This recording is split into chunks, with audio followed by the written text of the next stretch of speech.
Hello everyone, I Pooja Sharma welcome you all at future series institute. स्वागत है आप सभी का हमारी डेली लाइव क्लासेस में। मैं पूजा शर्मा आप सभी को साइंस की प्रिपरेशन करा रही हूँ। हमारा जो टॉपिक ऑनगोइंग है इट्स रिप्रोडक्शन। रिप्रोडक्शन का नेक्स्ट पार्ट आज हमें डिस्कस करना है, जिसमें हम सेक्सुअल रिप्रोडक्शन डिस्कस करने वाले हैं। तो देखते हैं आगे। Firstly, what is sexual reproduction? ये पॉइंट्स हमें थोड़ा रिवाइज करना है ताकि हम इजीली इसे पढ़ सकें। Sexual reproduction, the type of reproduction which involves two parents to give rise to an offspring is called sexual reproduction. यानी sexual reproduction के अंदर दो parents का involvement होगा। Two parents are required. दो पेरेंट्स जहां पे इन्वॉल्व होते हैं वहां पे सेक्सुअल रिप्रोडक्शन होता है। जैसा हमने असेक्सुअल में पढ़ा था, क्या पढ़ा था? Only single parent involve. जहां केवल सिंगल पेरेंट इन्वॉल्व था वहां असेक्सुअल था, एंड जहां पे दो पेरेंट इन्वॉल्व हो जाएंगे उसे हम sexual reproduction कहते हैं। Okay, next, the males and females have different reproductive parts or organs. Males और females में different reproductive parts या organs present होते हैं। Male के अपने होते हैं, females के अपने होते हैं। Okay, these organs produce the male and female gametes. अब ये ऑर्गन्स क्या काम करते हैं? रिप्रोडक्टिव पार्ट्स लाइक मेल के अलग है, फीमेल के अलग है, इनका काम है गैमेट सेल्स को प्रोड्यूस करना। अब गैमेट सेल्स क्या है? जैसा कि हम पहले पढ़ चुके हैं, egg cell and sperm cell. Egg cell और स्पर्म सेल क्या होते हैं? गैमेट सेल्स होते हैं। ओके, तो ये जो गैमेट सेल्स हैं इनके अंदर नंबर ऑफ क्रोमोसोम्स हाफ होते हैं। ये भी हम सेल वाले चैप्टर में ऑलरेडी पढ़ चुके हैं कि गैमेट सेल्स में नंबर ऑफ क्रोमोसोम्स हाफ होते हैं। ओके, तो यहाँ पे क्या है, ये गैमेट्स जो है, ये गैमेट सेल्स प्रोड्यूस कौन कर रहा है? ये ऑर्गन्स ही प्रोड्यूस कर रहे हैं। जो मेल वाले हैं वो स्पर्म सेल प्रोड्यूस करते हैं। ओके, एंड फीमेल ऑर्गन्स हैं वो ओवा, जिसे कि हम ओवा कहते हैं या फिर एग भी कहते हैं। ओवा या फिर एग क्या करते हैं? ये डेवलप करते हैं। ये जो है ये गैमेट सेल्स हमारे होते हैं। ओके, नेक्स्ट देखते हैं, which together fuse to form offspring। और ये दोनों ही जो गैमेट्स हैं ये फ्यूज होके किसका फॉर्मेशन करते हैं? जाइगोट का फॉर्मेशन ये करते हैं। जाइगोट आपको मैंने पहले भी बताया था, जब हमने सेल के अंदर पढ़ा था तो वहां पे फैक्ट्स अबाउट सेल के अंदर हमने ये पढ़ा था कि जब दो गैमेट सेल्स हैं, एक male gamete cell and female gamete cell fuse करते हैं तो वो एक न्यू सेल डेवलप करते हैं, डेट इज जाइगोट। ओके, तो ये जाइगोट क्या है? ये जाइगोट बनता है फ्यूजन से। किसके फ्यूजन से? मेल एंड फीमेल गैमेट के फ्यूजन से बनता है। Okay, genetic information from both parent is inherited. यहाँ पे दोनों ही पेरेंट से जेनेटिक इंफॉर्मेशन आता है। असेक्सुअल की बात करें तो ओनली सिंगल पेरेंट था। सिंगल पेरेंट है तो कोई मिक्सिंग नहीं होगी, सिंपल वही जो डीएनए है वो का वही कॉपी हो जाएगा। बट अगर यहाँ हम बात करें तो मेल एंड फीमेल दो हैं, दोनों के ही क्या है गैमेट्स यहाँ पे आ रहे हैं, हाफ हाफ मिलके एक बना रहे हैं। ओके, 23 एग में 23 स्पर्म में दोनों मिलके क्या कर रहे हैं? जाइगोट बना रहे हैं जिसमें 46 क्रोमोसोम्स कंप्लीट हो चुके हैं। तो इसका मतलब क्या? आधे क्रोमोसोम्स मेल के हैं, आधे फीमेल के हैं, तो वो दोनों आपस के अंदर मिक्स हो जाते हैं। इसीलिए हम क्या कहते हैं कि यहाँ पे मिक्सिंग जो है वो होती है। ओके, मिक्सिंग किसकी? जेनेटिक इंफॉर्मेशन की मिक्सिंग यहाँ पे होगी, एंड इनहेरिटेड दोनों ही पेरेंट्स से होते हैं, दोनों ही पेरेंट्स से कैरेक्टर्स यहाँ पे आते हैं। Example humans. ह्यूमंस में इस टाइप का रिप्रोडक्शन पाया जाता है। चलते हैं आगे। सेक्सुअल रिप्रोडक्शन में सबसे पहला है हमारा male reproductive system. Male reproductive system की बात करते हैं हम। Male reproductive system consist of a pair of testis. It is consist of a pair of testis. Pair of testis से बना है a pair of sperm ducts. Sperm ducts, ठीक है, साथ ही में क्या है? पेयर ऑफ स्पर्म डक्ट्स है एंड अ पेनिस, और एक पेनिस। ये क्या है? मेन पार्ट्स हैं। क्या क्या है देखिए, पेयर ऑफ टेस्टिस, जैसा कि मैंने आपको बताया कि प्राइमरी सेक्स ऑर्गन, जो रिप्रोडक्टिव सेक्स ऑर्गन हम पढ़ रहे हैं वो रिप्रोडक्टिव सेक्स ऑर्गन जो है मेल का वो टेस्टिस होता है। पेयर ऑफ टेस्टिस ये पेयर में प्रेजेंट होती है हमेशा। A pair of sperm ducts, sperm ducts होती है क्योंकि दो, ऑब्वियसली क्या है यहाँ पे, दो यहाँ पे टेस्टिस है तो दो से दो ही स्पर्म डक्ट्स निकलती हैं। And a penis. Okay, penis is the external organ.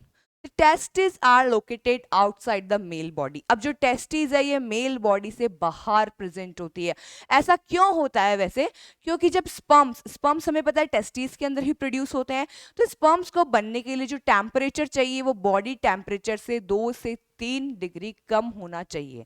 Okay 2 से 3 डिग्री कम टेम्परेचर इसे चाहिए होता है, इसलिए क्या होता है ये बाहर प्रेजेंट होते हैं बॉडी के ताकि इनका टेम्परेचर थोड़ा रिड्यूस हो, जिससे कि स्पर्म सेल्स इजीली प्रोड्यूस या डेवलप हो सकें।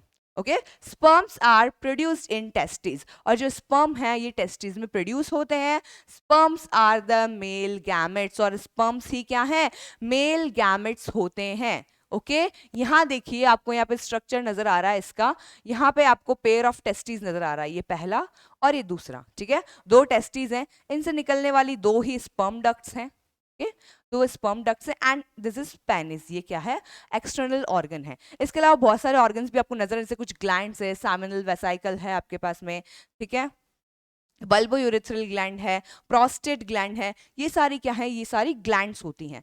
एंड सिंपली जो हार्मोन होता है, हार्मोन का सिक्रीशन यहाँ पे टेस्टिस करती है, ये आगे हम देखेंगे कौन सा हार्मोन है, क्या सिक्रेट करती है, क्या उसका फंक्शन होता है, ये सब चलते हैं आगे।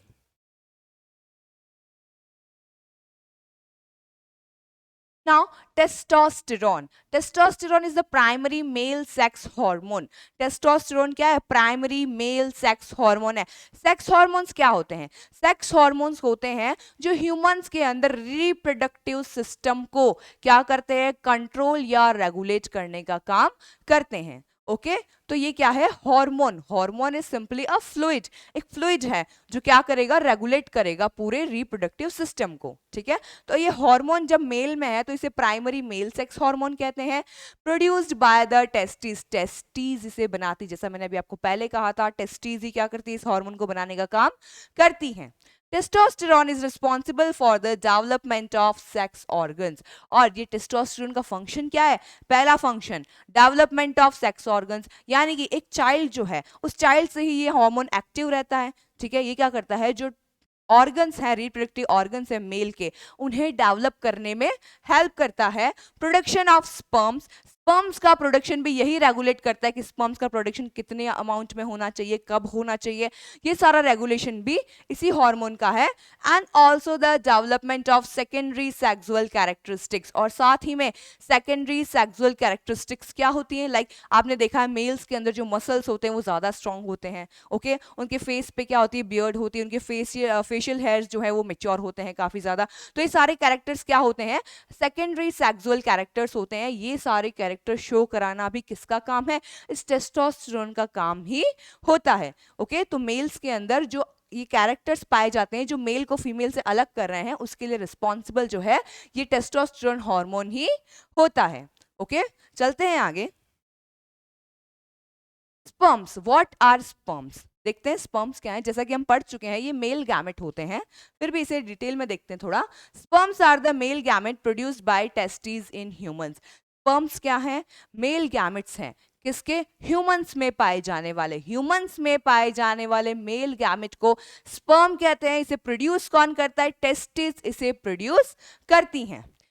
Millions of sperms are produced by the testis in a day, और एक दिन में मिलियंस ऑफ स्पर्म्स जो हैं वो डेवलप होते हैं, ठीक है। एक टेस्टिस क्या करती है एक दिन में मिलियंस ऑफ स्पर्म डेवलप कर लेती है। ओके ये चीज हमें याद रखनी कि स्पर्म हमेशा ज्यादा नंबर में डेवलप होते हैं। Each sperm is a single microscopic cell, अब एक स्पर्म एक सेल है, सिंगल सेल होती है ये, ओके सिंगल सेल यानी कि मल्टी सेलुलर स्ट्रक्चर नहीं है, सिंगल सेल है। साथ ही में क्या लिखा है माइक्रोस्कोपिक होता है, यानी नेकेड आई से इसे नहीं देखा जा सकता, साइज में बहुत ज्यादा छोटा होगा, ओके साइज में बहुत ज्यादा ये छोटा होता है। हैविंग अ हेड, अब इसके पार्ट्स क्या क्या है, एक इसमें हेड होता है, ओके अ मिडल पीस, एक मिडल पीस होता है, एंड अ टेल, और एक टेल यहां पे प्रेजेंट होती है। ओके तीन पार्ट इसके हैं, क्या क्या है, एक स्पर्म जो है सिंगल एक सेल है माइक्रोस्कोपिक है, तीन पार्ट है head middle piece and tail, तीन पार्ट यहाँ प्रेजेंट होते हैं। अब देखिए हेड क्या है, head contain a nucleus with a single set of chromosomes. Head क्या है, न्यूक्लियस इसके अंदर होता है, head contain nucleus with single set of chrome. अब सिंगल सेट का क्या मतलब है, यहाँ पे हम पढ़ चुके हैं ये सेल डिवीजन के अंदर, जब हमने सेल डिवीजन पढ़ा था तो हमने पढ़ा था कि जब ये जो सेल है स्पर्म सेल डेवलप होती है by the process of meiosis, and meiosis के अंदर नंबर ऑफ क्रोमोसोम्स हाफ रह जाते हैं। तो ये नंबर ऑफ क्रोमोसोम्स हाफ हो गए, 46 से कितने रह गए 23, तो इसीलिए एक सेट यानी 23 का सेट यहाँ पे प्रेजेंट होता है। ठीक है, तो हेड में क्या है, हेड में न्यूक्लियस प्रेजेंट है और न्यूक्लियस के अंदर क्रोमोसोम्स का सिंगल सेट प्रेजेंट होता है। आगे देखते हैं इसका स्ट्रक्चर कैसा है हमारा। The middle piece contain a large number of mitochondria। अब ये आपको यहाँ पे स्ट्रक्चर नजर आ रहा है पूरा स्पर्म सेल का। यहाँ देखिए ये इसका हेड वाला पार्ट है, ओके, ये इसका मिडिल पीस है एंड ये इसकी टेल है जो आपको नजर आ रही है। ठीक है, तो ये जो हेड है, हेड के अंदर न्यूक्लियस प्रेजेंट है, हेड के अंदर न्यूक्लियस प्रेजेंट है। ये न्यूक्लियस के अंदर 23 क्रोमोसोम्स यहाँ पे प्रेजेंट होते हैं। इसके बाद में middle piece contain large number of mitochondria. देखिए माइटोकॉन्ड्रिया स्पाइरल शेप में माइटोकॉन्ड्रिया यहाँ पे अरेंज रहते हैं।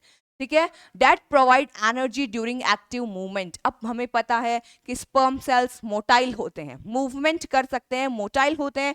तो अगर ये मोटाइल होते हैं तो उसके लिए मूवमेंट करने के लिए एनर्जी तो चाहिए ना, तो वो एनर्जी ये माइटोकॉन्ड्रिया इनको प्रोवाइड कराते हैं। ठीक है, sperm is the motile gamete. अब स्पर्म क्या है, एक मोटाइल गैमेट जैसा कि मैं कह रही हूँ, विच moves through the female reproductive tract. ये फीमेल रिप्रोडक्टिव ट्रैक्ट के अंदर एंटर करता है और वहां से मूवमेंट करके एग सेल तक पहुंचने का इसका काम होता है with the help of the tail. और ये मूवमेंट किसकी वजह से हो रहा है, इस टेल की वजह से होता है। ये टेल मूवमेंट के लिए रिस्पॉन्सिबल यहां पर होती है। ओके, तो हमने क्या पढ़ा, स्पर्म सेल क्या है, स्पर्म सेल 3 पार्ट्स हैं, first is head, middle piece and tail. अब जो हेड है, हेड के अंदर न्यूक्लियस है जिसमें 23 क्रोमोसोम्स प्रेजेंट हैं, देन इसका मिडिल पीस, इसमें माइटोकॉन्ड्रियास प्रेजेंट है जो एनर्जी प्रोवाइड करा रहे हैं, एंड टेल जो कि क्या करती है, मूवमेंट में हेल्प करती है। साथ ही में आपको एक्रोसोम नाम का एक छोटा सा पीस नजर आ रहा है। ठीक है, ये पार्ट क्या है, एक्रोसोम। एक्रोसोम क्या होता है, एक्रोसोम में वो एंजाइम्स प्रेजेंट होते हैं। अब हम आगे जाके पढ़ेंगे कि ओवा जो है, ओवा की जो वॉल होती है वो काफी थिक होती है, और क्योंकि स्पर्म सेल छोटा होता है ओवा से, इसे उसके साथ फ्यूज होने के लिए उसकी जो मेम्ब्रेन होती है उसे क्रैक करना पड़ता है, और उस मेम्ब्रेन को क्रैक करने के लिए उस मेम्ब्रेन को डिसॉल्व करना पड़ता है, और उसे डिसॉल्व करने के लिए जो एंजाइम्स की जरूरत होती है वो एंजाइम्स एक्रोसोम में प्रेजेंट रहते हैं। तो एक्रोसोम क्या करता है, एक्रोसोम में वो एंजाइम्स प्रेजेंट है जो कि उस जो ओवा है उसकी जो मेम्ब्रेन है उसे डिसॉल्व करते हैं, जिससे कि स्पर्म सेल जो है एक सेल से फ्यूज हो सके। ओके, तो आज जो हमने पढ़ा ये हमारा था सेक्सुअल रिप्रोडक्शन में मेल रिप्रोडक्टिव सिस्टम का पार्ट। नेक्स्ट क्लास में हम मिलते हैं फीमेल रिप्रोडक्टिव सिस्टम के साथ। तब तक के लिए पढ़ते रहिए। जय हिंद।